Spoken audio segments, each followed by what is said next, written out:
Coming up on Vegas Nation Blitz, what's next for the Raiders now that they're officially out of the playoff race? We talk some storylines out of the Chargers game and highlight Maxx Crosby's story as the Las Vegas City Council honors a star edge rusher. Vegas Nation Blitz starts right now. Powered by the Las Vegas Review-Journal, this is Vegas Nation Blitz. Presented by D&R House of Diamonds, making luxury affordable. Located in the One Summerlin building in downtown Summerlin. Hello, welcome into Vegas Nation Blitz Week 14. I'm Dominic Lavoie. Let's go ahead and get things started with some top stories from Vinny Bonsignore. Well, the Raiders aren't winning games, that's pretty obvious, and in some ways that's beneficial for them. They need to finish with as high a draft pick as they possibly can in order to go get their quarterback of the future, or at least try to get their quarterback of the future. So that aside, you got to start looking at other things that make this season a little bit more meaningful, I guess, or have meaning. And in one case, Caleb Rogers, the rookie offensive guard from Texas Tech, finally got on the playing field on Sunday against the Chargers, played 17 snaps and played well. He actually graded out as the Raiders' best offensive lineman. Pass protection, gave up one pressure in those snaps, did a good job moving his feet, did a good job with leverage. So that's something to build on. Also, Jack Besh playing 27 snaps, catching a couple of balls, also caught another third down, converted into a first down. It's kind of his thing. Talked to Pete Carroll today and talked to Jack Besh today about his growth and about how he's getting ready to maybe be in a position to turn the corner over these last 5 games. Pete Carroll has been pretty consistent in saying, hey, give the young guys some playing time, sprinkle them here and there until they're ready to take on a broader role, a more meaningful role. And it certainly seems that Jack Besh might be one of those guys that's ready to break through. We'll see. He's got 5 more games left to play, and I know talking to him, he's pretty fired up about finishing this season on a strong note, as is Caleb Rogers, and we'll see how many more snaps he earns for himself this week in practice.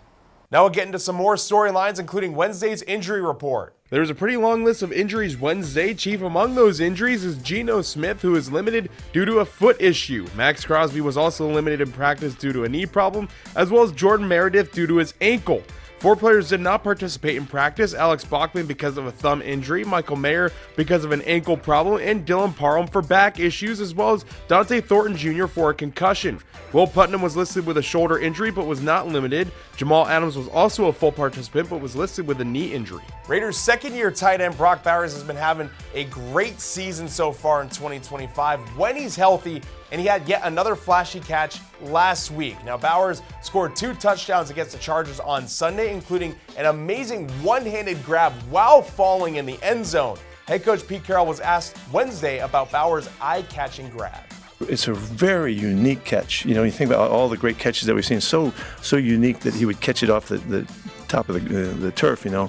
I thought it was one of the really excellent catches I've seen. And it's because you never see anybody do it like that, made it special even more so. And on the defensive side of the ball, Bishop Gorman alumnus Kyu Blu Kelly emerged as a surprise in the DB room during training camp. That felt like forever ago. Now, while he's had some ups and downs this season, he's worked his way into a starting role most weeks, and after entering 2025 without a single NFL interception to his name, Kelly has come down with 3 picks so far this season. He had a pair against Denver back in Week 10 and 1 on Sunday against the Chargers. Pete Carroll spoke on his progress. He's got a real knack for getting the football now. He's got great hands. He has great timing and confidence in making plays. Early in the year, Kai got, they got after him a little bit. They got some shots at him, and so he just had to bounce back from that and play his way through it, which he's done. Now we're going to take a short break, but when we come back, Pete Carroll speaks about Maxx Crosby's effort, and we touch on the edge rusher's story as a foundation he and his wife established is honored by the city of Las Vegas, and Adam Hill gives his fast takes. Don't go anywhere. D&R House of Diamonds is Las Vegas's elite private office jeweler. We specialize in natural and lab-grown loose diamonds, engagement rings, and custom design. If you're looking for lab-grown diamonds, we have one of the largest selections at the best prices in Las Vegas. We make luxury affordable every day. Now, despite the doom and gloom around the Raiders this season, Maxx Crosby has been a pillar of consistency. The All-Pro edge rusher has been a game wrecker all season long, and after the Raiders lost to the Jaguars in November, ahead of the trade deadline with trade rumors tied to his name, Crosby made this tweet expressing his love to Raider Nation. He said this of the tweet postgame.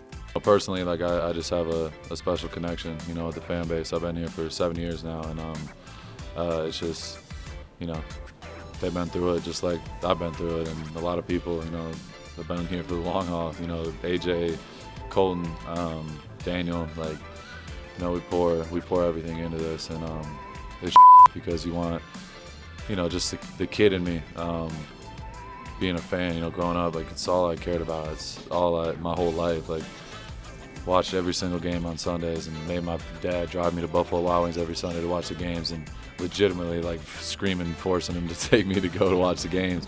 But I know everybody takes, everyone puts their time and effort to come and watch us play and spend their hard-earned money to get tickets to come and watch us play and take every Sunday to watch us, perform and falling short, time and time again is just, I feel for them.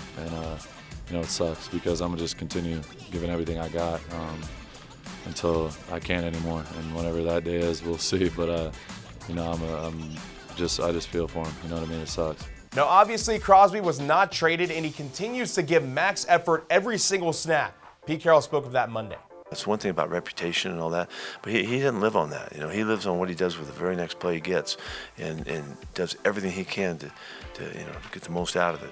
And that's the messaging that we try to send to all of our players, and he's a great illustration of what we're talking about. Crosby and his wife Rachel were honored on Wednesday by the city of Las Vegas. Heidi Fang has the details in one thing.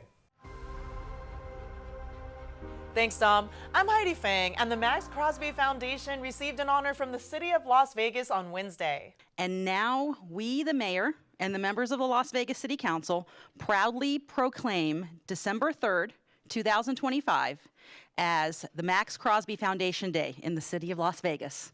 The nonprofit, which Crosby founded with his wife Rachel in 2023, focuses on helping teens overcome substance abuse.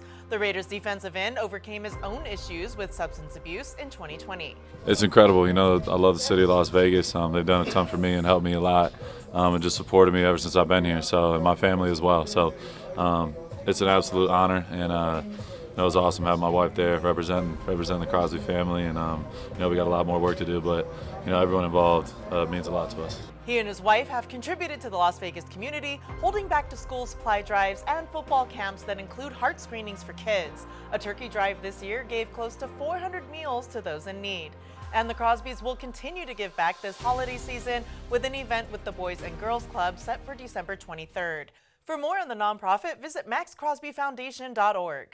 Now we swing things over to Adam Hill for his Fast Takes. It's Adam Hill, and it's time for your Fast Take. And this week, we look at records. A lot of times people say you are what your record is. And for the Raiders, that's probably true. They're a 2-win team this season. They just haven't been good. In fact, they've been one of the worst teams in the league for much of the year.